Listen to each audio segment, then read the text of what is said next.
ताई इकडे या पाठीमागे. त्या असा मागे.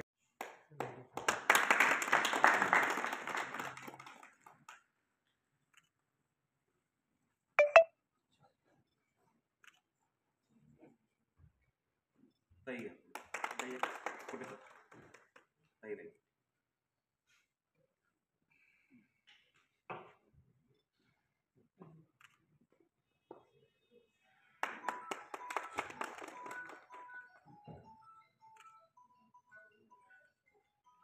तर आपलं नाव सांगा आणि काय कार्यक्रम आहे. नमस्कार, मी रमेश कुटे, सचिव सरस्वती शिवाबाई संस्था माजलगाव, जिल्हा बीड.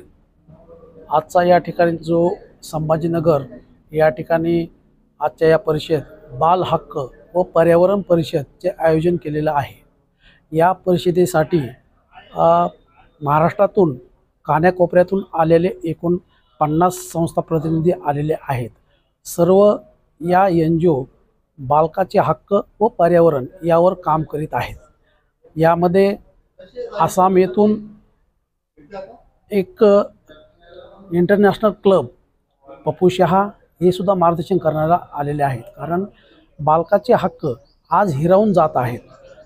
मायग्रेशन वाढत आहे, त्यामुळे बालकावर होणारे त्याचे परिणाम बाल कामगार आणि बालविवाह मुक्त भारत हे जे विचार आहे हे करणे गरजेचे आहे. भारत सरकार यांनी सुद्धा आत्ताच बालविवाह मुक्त भारत हे अभियान चालू केलेले आहे. मागील 20 वर्षापासून या संस्था महाराष्ट्रामध्ये काम करत आहेत आणि आजच्या परिषदेचा उद्देश असा आहे की एकत्र येऊन आपण विचारमंथन करून या बाल हक्क आणि पर्यावरण यावर कशा प्रकारे जास्तीत जास्त सामाजिक काम ग्रासरूटवर कसं करता येईल हा दृष्टिकोन ठेवण्यासाठी त्याचे योग्य नियोजन करण्यासाठी ही परिषद आयोजित केलेली आहे.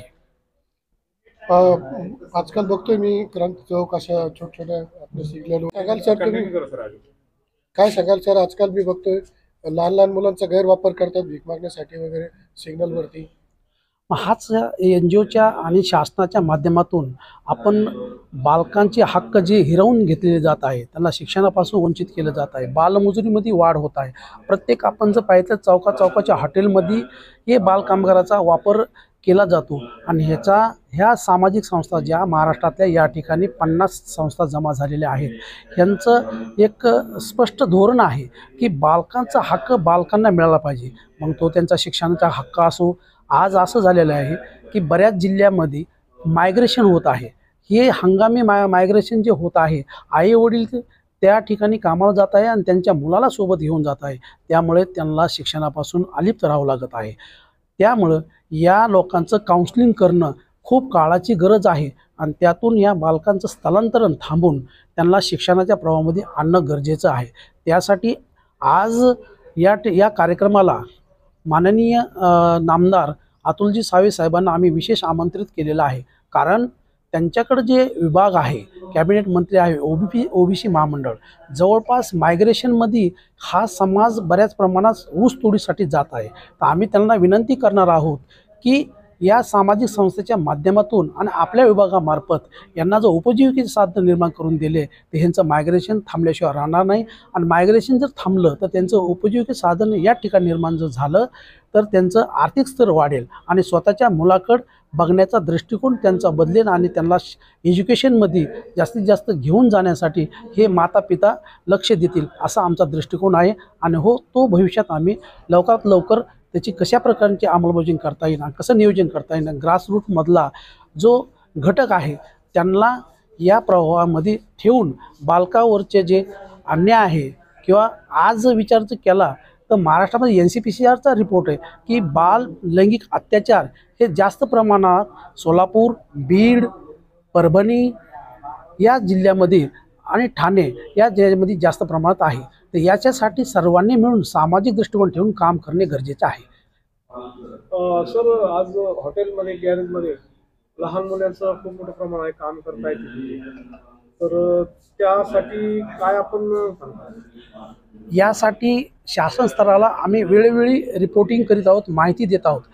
त्यांच्यासाठी विशेष शासनानं पथकं नेमलेले आहेत, परंतु प्रत्यक्षात अंमलबजावणी होण्यामध्ये कमकुवतपणा निर्माण झालेला असं आम्हाला दृष्टिकोनातून येत आहे.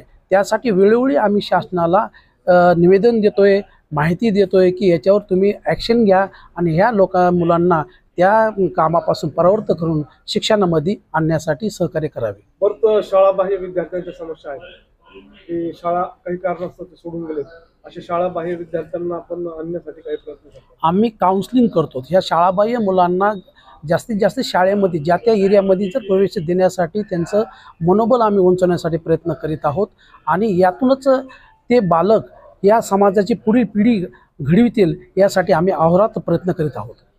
तुमचं नाव? माझं नाव रमेश कुटे, सरस्वती शाहूबाई संस्थेचा सचिव या नात्याने मी काम करत आहे.